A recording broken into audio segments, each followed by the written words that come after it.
Akhirnya apa yang ditakutkan oleh para netizen dan juga pecinta tim nasional Indonesia, terutama pelatih Sintayong, benar-benar terjadi pada tim nasional Indonesia. Jadi dari sini kita tahu betapa pentingnya naturalisasi.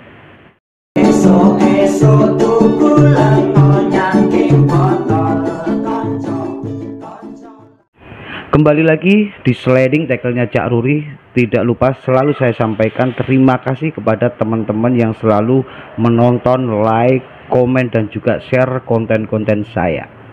Kita kali ini akan membahas tim nasional yang akhirnya pemainnya lagi-lagi berkurang dan tidak bisa bermain untuk membela tim nasional Indonesia saat melakoni laga perdana melawan Irak. Lagi-lagi para pemain tim nasional Indonesia dirundung cedera.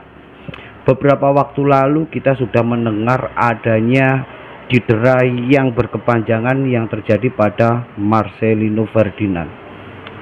Bahkan ketika Marcelino pun sudah datang ke Indonesia dari klubnya yang ada di Belgia sana pun tetap istilahnya mengingatkan kalau bisa jangan diturunkan. Ada juga Ivar Jenner. Kedua pemain ini adalah pemain-pemain lini tengah yang mempunyai karakter berbeda tetapi mempunyai kemampuan yang sama-sama luar biasa. Kalaupun Ivar Jenner mungkin lebih cenderung pada akurasi umpannya dari lini tengah ke depan dengan akselerasi terobosan umpan yang luar biasa akuratnya. Kita tahu Marcelino Ferdinand sering mengobrak-ngabrik pertahanan lawan dan juga selalu mampu untuk bisa membuka ruang. Kali ini kita mungkin bisa sedikit bernafas lega karena dikabarkan Jody Amat sudah bisa bergabung dengan tim nasional Indonesia karena pulih dari cederanya ini sudah dikonfirmasi sudah 98%. Akan tetapi akhirnya kita mendapatkan kabar terbaru juga bahwa salah satu pemain kanan tim nasional Indonesia juga dirundung cedera yang sangat parah. Siapa lagi kalau bukan Sandy Walsh. Sandy Walsh ini mengalami cedera saat melakoni laga di mana klubnya sedang berlaga dan akhirnya menderita kekalahan 3-0. Kala itu masih pada akhir-akhir babak pertama Sandy Walsh dikeluarkan dari pertandingan karena cedera yang cukup parah.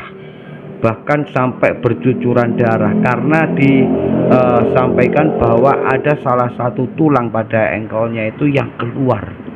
Kayak apa ya itu, luar biasa. Semoga Sandy Walsh benar-benar cepat pulih, karena kalau dalam tempo waktu 2 minggu ini tidak pulih maka sudah dipastikan tim nasional Indonesia tidak akan diperkuat oleh Sandy Walsh. Oke, kita tahu di lini bagian kanan mungkin ketika Sandy Walsh ini nanti memang benar-benar tidak bisa membela tim nasional Indonesia, mungkin masih ada Asnawi Mangku Alam. Kita tahu permainan Mas Asnawi memang luar biasa, mempunyai kecepatan di atas rata-rata para pemain tim nasional Indonesia, mempunyai stamina yang selalu mencapai 98 sampai 100% kestabilannya.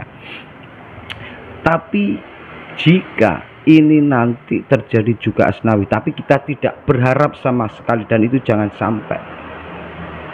Bagaimana dengan kondisi tim nasional Indonesia pada lini kanan? Maka dari itu, dari sinilah maka kita akhirnya sadar buat teman-teman lokal pride ini seharusnya menyadari betapa pentingnya pemain naturalisasi. Ketika kemarin STY dan juga PSSI masih berlomba-lomba mencari para pemain naturalisasi di lini belakang ataupun sayap, mereka menjudge seolah-olah terlalu menumpuk para pemain-pemain pada posisi itu. Tapi faktanya ketika kita sudah mendekati hari-hari di mana timnas Indonesia ini akan berlaga, akhirnya satu persatu para pemain kita dirundung cedera. Semoga hal ini menjadi sebuah pelajaran besar bahwa di dalam tim nasional Indonesia itu sebenarnya tidak ada lapis 1 ataupun lapis 2 ataupun lapis 3. Akan tetapi yang dibutuhkan adalah pemain-pemain yang mempunyai kualitas yang sama. Jadi ketika ada pemain yang terkena akumulasi kartu ataupun cedera, pelatih ini tidak terlalu pusing untuk mencari penggantinya. Tapi kita selalu berharap dan tetap optimis bahwa dalam pertandingan melawan Irak nanti, saya kira timnas Indonesia masih akan mampu untuk mengimbangi permainan Irak, karena kita tahu kita nanti akan bertandang ke Basra dalam leg pertama ini. Jadi saya kira Sintayong nanti akan memutar otak strategi apa yang akan dia mainkan, karena kita tahu ada beberapa pemain jangkar dari tim nasional Indonesia ini benar-benar tidak bisa bergabung. Mungkin untuk lini depan saya kira sangat tepat Sintayong memanggil Stefano Lillipali, karena kita tahu saat ini Stefano ini menjadi top skor paruh musim di BRI Liga 1. Dia menorehkan 9 gol dan juga 6 assist dalam putaran pertama di Liga 1 BRI ini.